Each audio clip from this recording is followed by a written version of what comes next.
ठीक है। Hello friends, ये एक नया क्वेश्चन लेकर आया हूँ। ये भी RGPV में आ चुका है। ठीक है, आपकी QB में दिया हुआ है क्वेश्चन। मैं पहले एक बार क्वेश्चन को रीड आउट कर देता हूँ कि compound tube consist of a steel tube 140 mm internal dia and 160 mm एक्सटर्नल डाया and an outer brass tube 160 mm internal dia and 180 mm external dia. The two tubes are of same length. The compound tube carries an axial load of 850 kilonewton. ठीक है, find the stresses and the load carried by each tube and the amount it shortens. Length of each tube is 150 mm. Take Young's modulus for steel as 2 into 10 to the power 5 Newton per mm square and for brass as 1 into 10 to the power 5 Newton per mm square. ठीक है, तो पहले हम इसमें question को solve करते समय सबसे पहले हम इसमें गिवन डेटा लिखते हैं।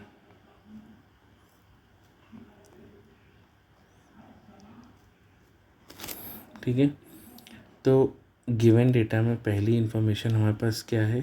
It is a compound tube.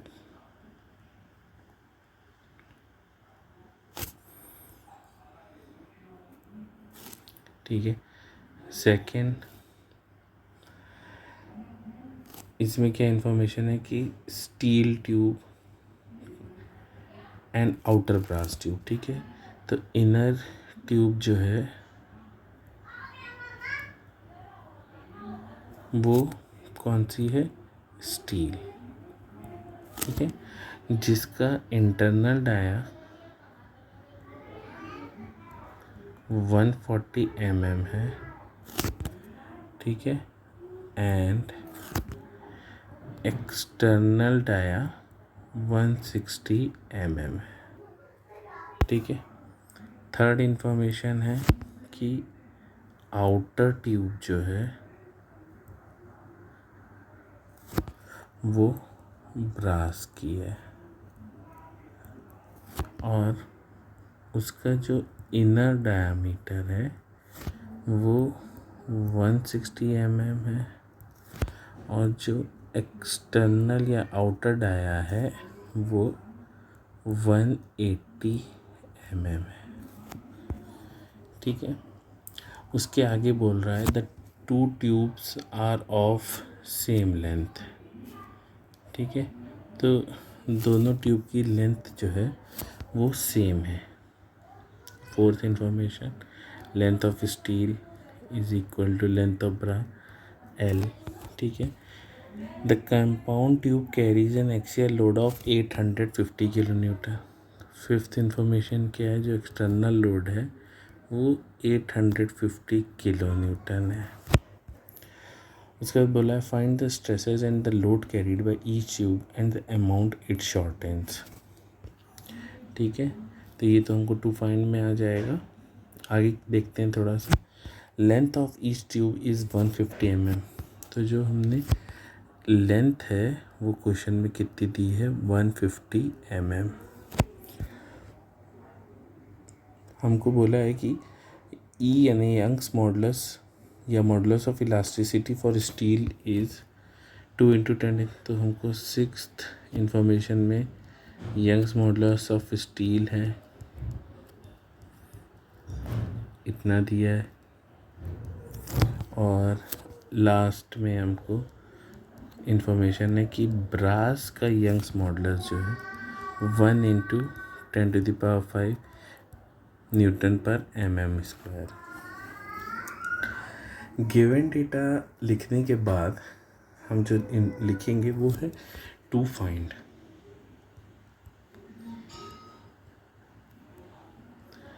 तो टू फाइंड हमको यहाँ पर मिलेगा कि find the stresses and the load carried by each tube and the amount it shortens.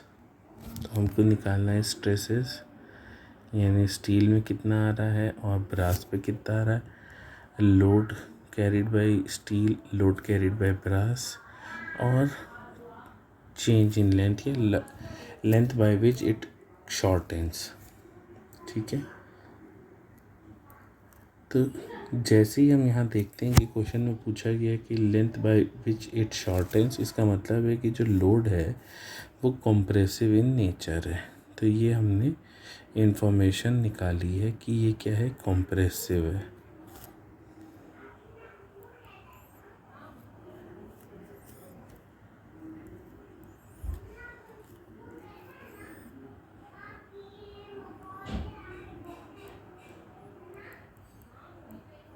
ठीक है, तो कॉम्प्रेसिव इन नेचर है। ठीक है, अब हम क्या करते हैं, थर्डली इसका डायग्राम बना लेते हैं। तो डायग्राम, आउटर ट्यूब हमारी जो है वो ब्रास की है, तो ये आ गई हमारी आउटर ट्यूब।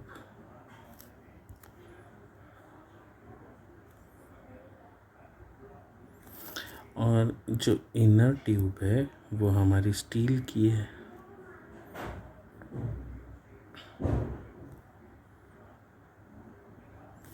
ठीक है, तो ये हम सेक्शनल व्यू बना रहे हैं। तो यहाँ पर ये हमारी हो गई ब्रास, और ये हो गई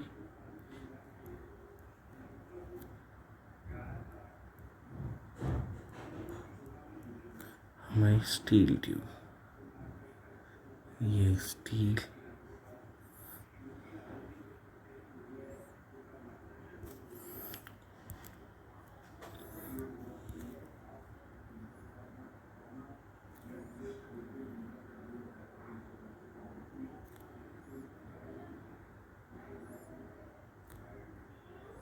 ठीक है, तो ये हमने सेक्शनल व्यू बनाया है। ठीक है, अब देखिए ब्रास का आउटर डायमीटर, ठीक है, और ब्रास का इनर डायमीटर। ठीक है, ये हो जाएगा स्टील का, ये हो जाएगा स्टील का इनर। ठीक है, और जो स्टील का आउटर है वो ब्रास का इनर है। ठीक है, तो ये है 180 mm, ये है 140 mm। ठीक है, ये है 160 mm। जो स्टील का आउटर है वो ब्रास का इनर है। ठीक है, और जो लोड है वो कॉम्प्रेसिव लोड है। ठीक है, और वो है कितना, 850 किलोन्यूटन। ठीक है, तो स्टील ट्यूब हमने येलो से दिखाई है, और जो ब्रास है वो ब्लैक कलर से दिखाई है। तो जो टोटल लोड है वो कुछ,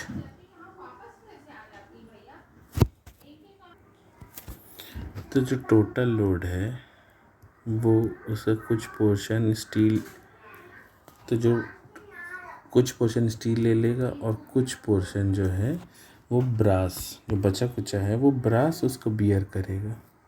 ठीक है, ये हमारा फर्स्ट हो गया। जो सेकंड है, तो कंपाउंड ट्यूब के लिए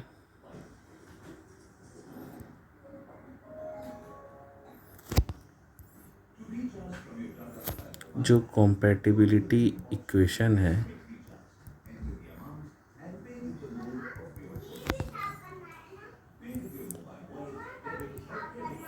वो है कि डेल्टा एल जो स्टील के लिए आएगा वो डेल्टा एल ब्रास के लिए भी आएगा, क्योंकि दोनों ट्यूब जो है वो एंड पे एक रिजिड कनेक्शन से जुड़ी हुई हैं। ठीक है, तो जो यहाँ पर कैप होती है कंपोजिट सेक्शन में, ठीक है, तो उसको मैं थोड़ा सा डार्क ब्लू कलर से दिखा देता हूँ। ये कैपिंग की वजह से, ठीक है, क्या होगा कि रिजिड कनेक्शन होने की वजह से दोनों ही ट्यूब जो है वो एक सिंगल यूनिट की तरह बिहेव करेंगी और जो कंप्रेशन आएगा दोनों पे सेम आएगा। ठीक है, तो जो कॉम्पैटिबिलिटी इक्वेशन है वो क्या है कि change in length for steel is equal to change in length for brass. अब हम इसके लिए फॉर्मूला लगाएंगे स्टील के लिए पी एस, ठीक है, L S upon A S E S, और ब्रास के लिए लगाएंगे क्या, पी बी एल बी और यहाँ पर ए बी ई बी। ठीक है, अब दोनों की लेंथ सेम होने की वजह से ये दोनों कट जाएंगे और बचेगा क्या कि P S is equal to P S upon A S is equal to P B upon A B E B. ठीक है, अब क्रॉस मल्टीप्लाई जब करेंगे तो P S is equal to P B into A S E S upon A B E B.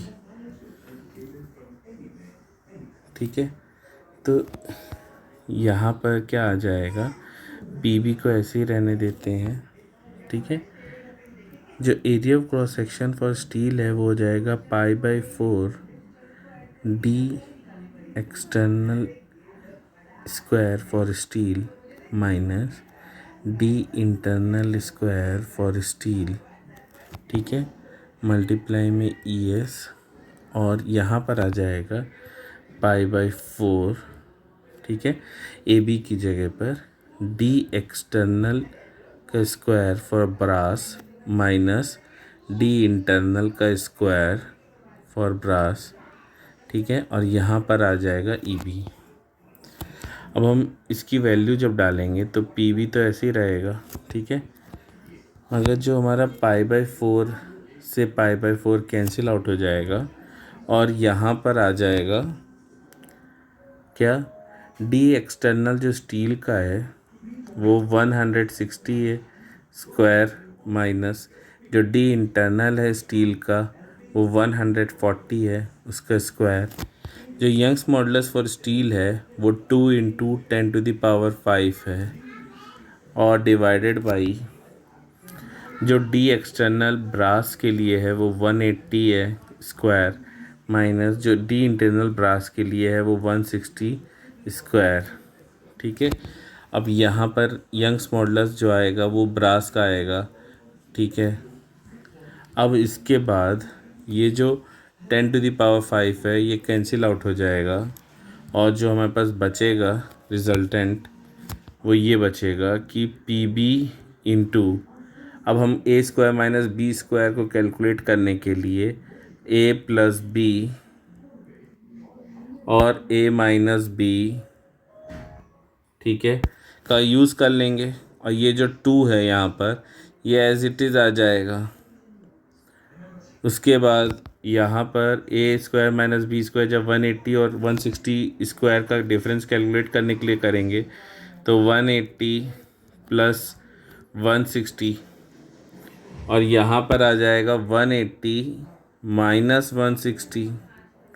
ठीक है, अब P B ऐसे रहेगा, 160 और 140 मिल के 300 हो जाएगा और 160 में से 140 को घटाएंगे तो 20 और ये 2 एज इट इज़ आ जाएगा।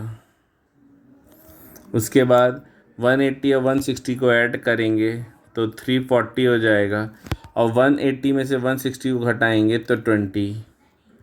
अब ये 20 ऊपर से, ये 20 नीचे से कैंसिल आउट हो जाएगा, ये एक ज़ीरो कैंसिल आउट हो जाएगा, और 2 17 ज़ा 2 15 ज़ा, तो 15 2 30 हो जाएगा, 30 PV/17। तो यहाँ से हमारा जो PS है वो PV के टर्म में आ गया। ये हमारा सेकंड इक्वेशन हो गया। फर्स्ट इक्वेशन है कि P = PS + PV।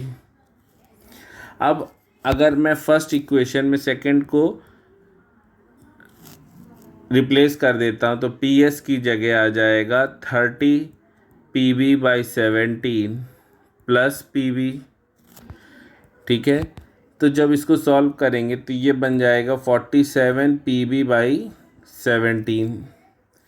तो PV जो आ जाएगा वो आ जाएगा 17P/47। तो यहाँ से 17/47, और P की वैल्यू हमको पता है, क्वेश्चन में दी है 850। तो इसको कैलकुलेट करने के लिए एक ऑन स्क्रीन कैलकुलेटर ले लेते हैं। तो 17 डिवाइडेड बाई 47 और मल्टीप्लाई बाई 850, ये आ रहा है 307.45 किलो न्यूटन। 307.45 kilo Newton. एक बार PV आ गया तो PS निकालने के लिए हम क्या करते हैं कि PS निकालने के लिए हम P में से PV को घटा देते हैं, इक्वेशन 1 का यूज़ कर लेते हैं। तो P है 850 और PV जो है वो 307.45 है। तो 850 माइनस 307.45 करेंगे तो 542.55 आ रहा है, 542.55 किलो न्यूटन। तो 4-5 चीज़ें जो हमको निकालनी थी उसमें हमने 2 निकाल ली हैं, कि लोड आ गया हमको जो स्टील बियर कर रहा है, और जो लोड हमको ब्रास बियर कर रहा है निकालना था वो भी निकाल लिया है। अब हम अगर स्ट्रेसेस निकालने जाएंगे तो स्टील के लिए, स्टील पर जो लोड आ रहा है divided by area of cross section of steel, तो ये आ रहा है 542.55। किलो को न्यूटन में कन्वर्ट करने के लिए, किलो न्यूटन को न्यूटन में कन्वर्ट करने के लिए 1000 का मल्टीप्लाई कर देते हैं, और एरिया ऑफ क्रॉस सेक्शन के लिए जो स्टील का आउटर डायमीटर है वो 160 है और जो इनर डायमीटर है वो 140 है। तो इसको कैलकुलेट करने के लिए हम 4 जो है वो न्यूमरेटर से जाके मल्टीप्लाई हो जाएगा, तो 4 × 542.55 multiply by 1000 divided by pi × 160 square minus 140 square. तो यहाँ से पहले हम साइंटिफिक कैलकुलेटर यूज़ कर लेते हैं, और जो वैल्यूज़ हैं 4 × 542.55, 4 × 542.55 मल्टीप्लाई बाई 1000 इतना आ रहा है। इसको डिवाइड कर देते हैं पाई × 160 स्क्वायर माइनस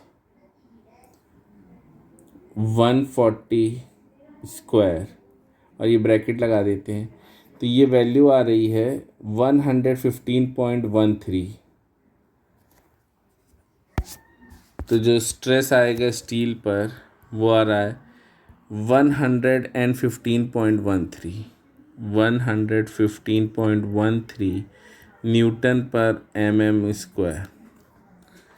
उसी तरह जब हम ब्रास पर स्ट्रेस निकालना होगा तो लोड जो ब्रास पर आ रहा है divided by area of cross section of brass, तो ब्रास पर जो लोड आ रहा है वो आ रहा है 307.45 multiply by 1000 divided by pi by 4 outer diameter brass का 180 का square minus inner diameter brass का 160 स्क्वायर।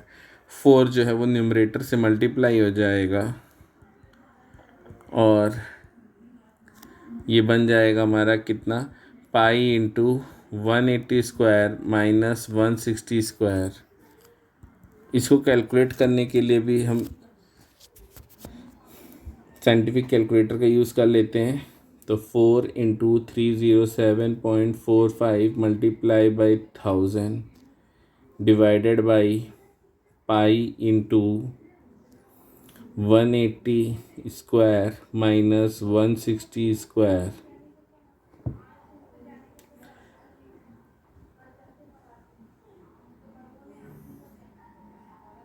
तो ये आ रहा है 57.57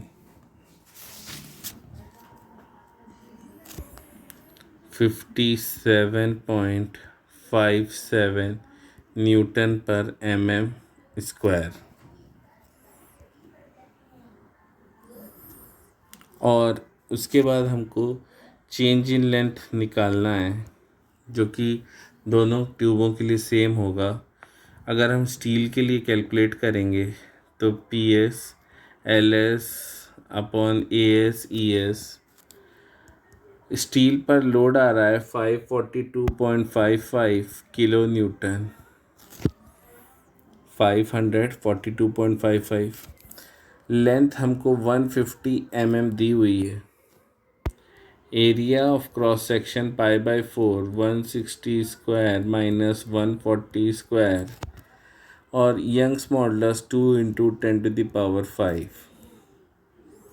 तो इसके लिए हम तो वैल्यूज़ जो है निकालने के लिए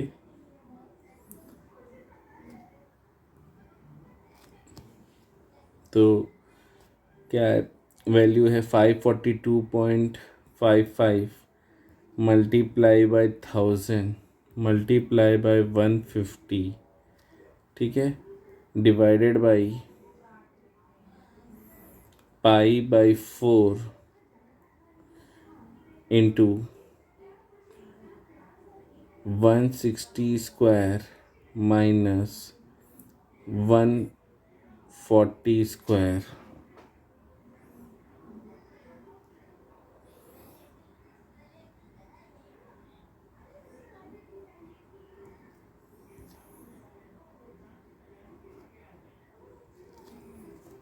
ठीक है, और डिवाइडेड बाई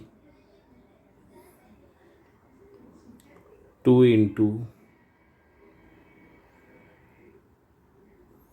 10⁵, 0.086 mm, ठीक है, 0.086 mm। तो ये वैल्यू आ रही है 0.086 mm आंसर। तो यहाँ पर हमने सारे आंसर निकाल दिए हैं। कितने अमाउंट से लेंथ घटी कंपाउंड ट्यूब की, कितना स्ट्रेस आया ब्रास पर, कितना स्ट्रेस आया स्टील पर, कितना लोड स्टील ने, ठीक है, तो ये सारी चीज़ें इसमें निकाल दी हैं। Thank you.